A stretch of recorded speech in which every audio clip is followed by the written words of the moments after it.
విశాఖపట్నం జిల్లా పెందుర్తి నియోజకవర్గం సుజాత నగర్లోని ఎమ్మెల్యే క్యాంప్ ఆఫీస్లో నిర్వహించిన మీడియా సమావేశంలో జనసేన ఉమ్మడి విశాఖపట్నం రూరల్ జిల్లా అధ్యక్షుడు పెందుర్తి ఎమ్మెల్యే పంచకల్ల రమేష్ బాబు మాట్లాడుతూ స్థానిక సంస్థల ఎన్నికల్లో కూటమి అభ్యర్థులు 100% విజయాలు సాధించడమే లక్ష్యంగా కలిసి పనిచేస్తామని తెలిపారు. జనసేన అధ్యక్షుడు ఉప ముఖ్యమంత్రి పవన్ కళ్యాణ్ ఇప్పటికే స్థానిక ఎన్నికలపై మార్గనిర్దేశం చేశారని, ఎక్కడికక్కడే గెలిచే అవకాశాలు ఉన్నాయని గుర్తించి వివరాలను ఆయనకు పంపిస్తామని, అనంతరం కూటమిలో చర్చించి సీట్ల సర్దుబాటు చేస్తారని చెప్పారు.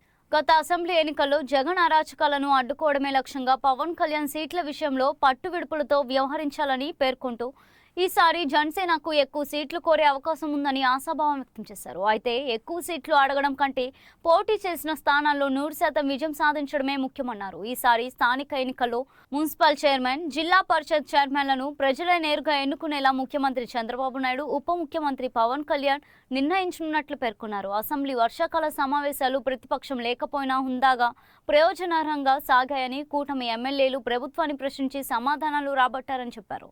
వైఎస్ఆర్సీపీకి ప్రజా ప్రయోజనాల కంటే రాజకీయాలే ముఖ్యమని విమర్శించారు. అందరికీ నమస్కారం. నిన్నటి వరకు 4 రోజులు అసెంబ్లీ సెషన్స్ జరిగాయి, మీరు అందరూ చూసినవే. 4 రోజులు కూడా అర్థవంతమైన చర్చలు, కొన్ని బిల్లులు పాస్ అవటం కానీ, అనేక రాష్ట్ర సమస్యల మీద మాట్లాడాల్సిన ప్రతిపక్షం అసెంబ్లీ వదిలేసి, ప్రజా సమస్యలు గాలికి వదిలేసి, మా ద్వారా మమ్మల్ని ప్రశ్నించి ఈ రాష్ట్రానికి ఏదైనా చేయించాల్సిన ప్రతిపక్షం అసెంబ్లీకి రాని సందర్భంలో, నేపథ్యంలో మేమే అధికార పక్షం, మేమే ప్రతిపక్షంగా ప్రభుత్వాన్ని చాలా సమస్యల మీద అడగటం జరిగింది. అర్థవంతమైన చర్చలు జరిగాయి. చేసిన పనులు చెప్పాం, చేయబోయేవి చెప్పాం. ఈ రాష్ట్ర అభివృద్ధి కోసం అనేక నిర్ణయాలు చేశాం. మనస్ఫూర్తిగా ముఖ్యమంత్రి గారికి, ఉప ముఖ్యమంత్రి గారికి ధన్యవాదాలు కూడా తెలియజేస్తూ ఉన్నాం. ఎందుకంటే ఈ ప్రభుత్వం, కూటమి ప్రభుత్వం వచ్చిన తర్వాత ఎక్కువ లబ్ధి చేకూరింది ఉత్తరాంధ్రకి. ఎయిర్పోర్ట్ కానీ, అలాగే పరిశ్రమలు కానీ, ఐటీ కంపెనీలు కానీ, గూగుల్ కానీ, ఇలా పెద్ద పెద్ద ఇండస్ట్రీస్ వచ్చి లక్షలాది కోట్లు పెట్టుబడులు వచ్చింది ఈ ఉత్తరాంధ్రకే కాబట్టి, అలాగే పోలవరం నీరు కూడా ఈ నెలాఖరికి వదులుతానన్న ముఖ్యమంత్రి గారికి ధన్యవాదాలు తెలియజేస్తూ, చాలా చక్కటి 4 రోజుల అసెంబ్లీ కూడా ప్రజలకు ఉపయోగపడే నిర్ణయాలు చేసినందుకు మనస్ఫూర్తిగా ధన్యవాదాలు, కృతజ్ఞతలు తెలియజేస్తా ఉన్నా. మరి మరొక విషయం ఏంటంటే, లోకల్ బాడీ ఎలక్షన్స్ ముందుగా మున్సిపాలిటీలు, కార్పొరేషన్లు, దాని తర్వాత పంచాయతీలు, దాని తర్వాత మండలాలు, జడ్పీటీసీలు. ఈసారి మీ అందరికీ రోజు మీరు న్యూస్లో చూస్తూ ఉన్నారు, కేబినెట్ తీర్మానం చేసి అసెంబ్లీలో కూడా ప్రవేశపెట్టడం జరిగింది. ఈసారి కార్పొరేషన్లు కానీ, మున్సిపాలిటీలు కానీ డైరెక్ట్ ఎలక్షన్స్. 2 సంవత్సరాల తర్వాత దించేస్తారన్న భయంతో బతకకుండా మేయరు, మున్సిపల్ చైర్మన్లు డైరెక్ట్ ఎలక్షన్లో ఫేస్ చేయబోతూ ఉన్నారు. అంటే ఒక మంచి క్యాండిడేట్కి టికెట్ ఇస్తే ఆ క్యాండిడేట్ ప్రజలకు 5 సంవత్సరాలు సేవ చేసే అవకాశం దక్కుద్ది. కార్పొరేటర్లు వేరుగా గెలిచిన, వారి వార్డుల్లో వాళ్ళు అభివృద్ధి చేసిన, మేయర్ అనేవాడు, మున్సిపల్ చైర్మన్ అనేవాడు అందరూ ఓట్లు వేస్తే గెలిచిన అభ్యర్థి అవుతూ ఉన్నాడు. అంటే ఎమ్మెల్యేలు, మంత్రుల కన్నా పవర్ఫుల్గా మేయర్ ఉండబోతూ ఉన్నాడు. ఈ డైరెక్ట్ ఎలక్షన్ కూడా మేము స్వాగతిస్తూ ఉన్నాం. గతంలో అది మేము అవ్వచ్చు, వాళ్ళు అవ్వచ్చు, బలాబలాలను బట్టి కొంతమందిని దించడం కూడా అనేక సందర్భాల్లో జరిగింది. ఈసారి అలా జరగకూడదనే గౌరవ ముఖ్యమంత్రి గారు, ఉప ముఖ్యమంత్రి గారు ఒక సాహసోపేతమైన నిర్ణయం చేశారు. చాలా సందర్భాల్లో అధికారంలో ఉన్న పార్టీ ఎప్పుడు ఇలాంటి నిర్ణయం చేయదు. ఎందుకంటే 4 సీట్లు 5 సీట్లు తక్కువ వస్తే అధికార దర్పంతో, అధికార హోదాతో వాళ్ళని తెచ్చేసుకోవచ్చు అని చెప్పి ఇండైరెక్ట్ ఎలక్షన్కే మొగ్గు చూపుతూ ఉంటారు. కానీ ఈ ప్రభుత్వానికి ఒక చిత్తశుద్ధి ఉండటం వల్ల, ఈ ప్రభుత్వం నిజాయితీగా ప్రజలకు సేవ చేయాలన్న సంకల్పంతో ముందుకెళ్తున్న ప్రభుత్వం కాబట్టి డైరెక్ట్ ఎలక్షన్కి తెరలేపినందుకు మా నాయకులను కూడా మనస్ఫూర్తిగా అభినందిస్తూ ఉన్నాను. మరి మీ ద్వారా జిల్లా అధ్యక్షుడిగా పార్టీ శ్రేణులకు కూడా పిలిపిస్తూ ఉన్నాను. రేపు ఎల్లుండిలోనే మేము ఈ నియోజకవర్గాల్లో మున్సిపాలిటీలు ఉన్న చోట కానీ, మున్సిపాలిటీలు ముందు వస్తాయి కాబట్టి మున్సిపాలిటీలు ఉన్న చోట రేపు ఎల్లుండే మనం ఎక్కడెక్కడ బలంగా ఉన్నాం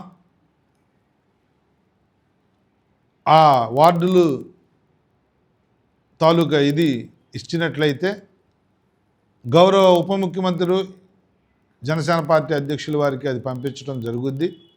వారి ఆదేశాల మేరకు మీకు ఈ మాట ఇస్తూ ఉన్నాను. మనం ఎక్కడ బలంగా ఉన్నాం, ఎక్కడ గెలవగలం, మనం 100% 100% స్ట్రైక్ రేట్ రావాలన్న సంకల్పంతో ఈ ఎలక్షన్కి వెళ్తూ ఉన్నాం. ఎక్కడా కూడా సీట్ అంటే అందరికి ఆశ ఉంటుంది, ఆశతో అడగొద్దు. గెలుస్తామన్న చోటే మనం తీసుకుంటామన్న విషయాన్ని కూడా ఆ లిస్టులన్నీ ఇమ్మని కూడా నేను కోరుతా ఉన్నాను.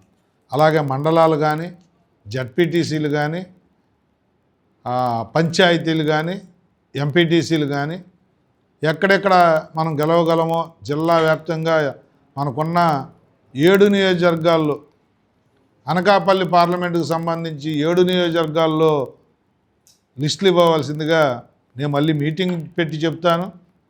మీడియా ద్వారా కూడా మీకు దీన్ని గ్రూపుల్లో పెడతాను. ఇది కూడా మీరు తొందరగా విని ఇవాళ రేపట్లోనే ఆ కార్యక్రమం కూడా చేపట్టాలని మనస్ఫూర్తిగా కోరుతూ అందరికీ ధన్యవాదాలు.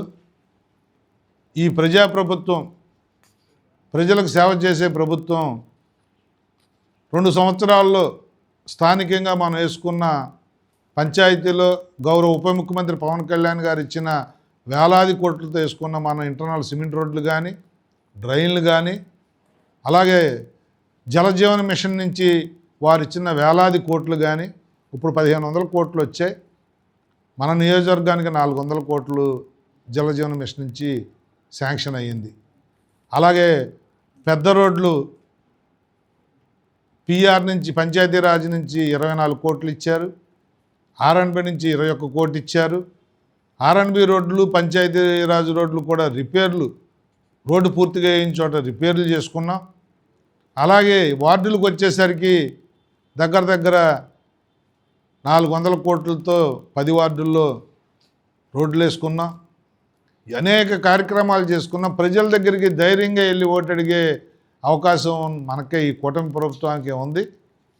కూటమి ప్రభుత్వం బీజేపీ, తెలుగుదేశం, జనసేన 3 పార్టీలు కూడా మళ్ళీ కలిసి ఎలక్షన్కి వెళ్ళబోతా ఉన్నాం.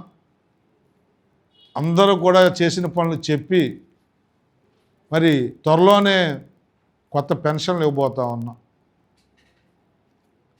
హౌసింగ్ కొంతమేరకు ఇవ్వబోతా ఉన్నాం. అంటే ఎలక్షన్ కోడ్ వస్తే ఆగుద్దేమో తప్ప నిర్ణయం అయితే ప్రభుత్వ పరంగా జరిగిపోయింది. కొత్త పెన్షన్లు, కొత్త ఇల్లు కూడా ఇవ్వబోతా ఉన్నాం.